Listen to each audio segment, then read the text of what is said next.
ఓం శ్రీ మాత్రే నమః. ఇప్పుడు తెలియజేసే అంశము, చిన్నపిల్లలకు అస్వస్థతగా ఉంటుంది అనుకున్నప్పుడు ఆంజనేయ స్వామి వారి గుడిలో ఇది సమర్పించాలి అనంటే ఇంట్లో తమలపాకుల దండ అనేది ముందు సిద్ధం చేసుకోండి, కట్టండి నాన్న.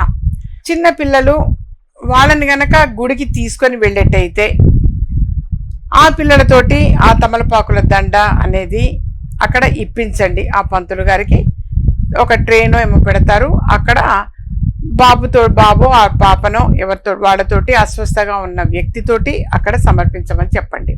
ఒకవేళ గుడి దాకా తీసుకెళ్ళలేమమ్మా, ఇంట్లోనే బాబు లేదా పాపో పిల్లలు పడుకొని ఉన్నారు, రెస్ట్లో ఉన్నారు అన్నప్పుడు మాత్రం అప్పుడు వాళ్ళు ఆ దండని పిల్లలు పట్టుకొని ఇలా ఇస్తే ఆ ఇంట్లో పెద్దవాళ్ళు ఎవరైనా గుడికి వెళ్ళి ఆంజనేయ స్వామి వారికి సమర్పిస్తారు.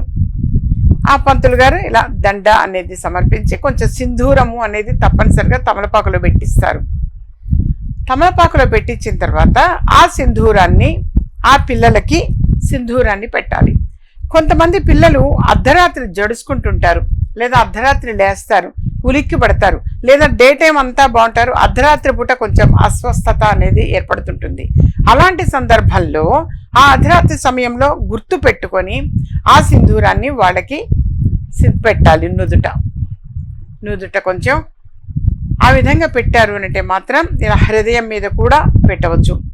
పెడితే చక్కగా వాళ్ళు ప్రశాంతంగా నిద్రపోతారు. నాన్న మీరు చేసి చూడండి. ఎవరికైనా అలా ఇబ్బంది అని అనిపిస్తే సుమా, అస్వస్థతగా పిల్లలు కనుక ఉన్నారు అని అంటే మాత్రం భయపడాల్సిన అవసరం లేదు.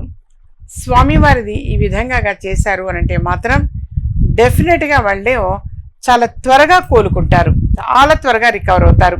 అలాగే వాళ్ళు వినేటట్టుగా ఒక హనుమాన్ చాలీసా పెట్టండి. పిల్లలు వినాలి. ఎప్పుడైనా సరే పిల్లలు వినేట్టుగా హనుమాన్ చాలీసా పెట్టండి నాన్న.